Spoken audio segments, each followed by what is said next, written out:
Vladimir Poutine ira-t-il à Istanbul ce jeudi? Rien n'est moins sûr. Le président russe a bien proposé que des pourparlers débutent avec l'Ukraine.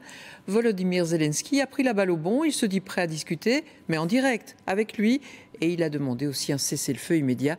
Cela dit, sur le terrain, ce matin, les combats se poursuivaient. Le point en image avec Nathalie Massard et Corinne Vlamings. Vladimir Poutine a choisi d'ignorer l'appel au cessez-le-feu lancé par les alliés occidentaux de l'Ukraine ce week-end et donner rendez-vous au président ukrainien à Istanbul jeudi pour des pourparlers de paix directs et sans conditions préalables. Volodymyr Zelensky a pris au mot le chef du Kremlin. Je serai en Turquie ce jeudi 15 mai. Et j'attends Poutine en Turquie, personnellement.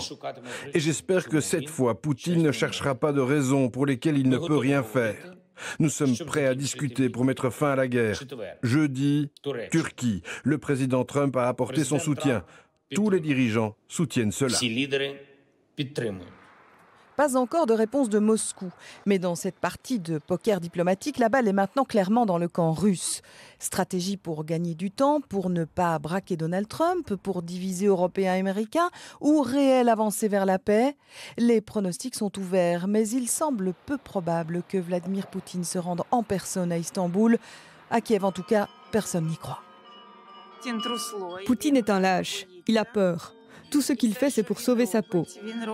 Il ne faut pas lui faire confiance. Je ne pense pas qu'il ait peur de la force. Après tout, la Chine a démontré son soutien. Il a juste besoin d'une pause tactique. Il en a besoin. En attendant, et alors que les alliés européens de l'Ukraine se retrouvent à Londres pour maintenir la pression sur Moscou, pas d'accalmie en Ukraine. Le ministère russe de la Défense diffuse ce matin ces images de tirs d'artillerie contre des positions présumées ukrainiennes.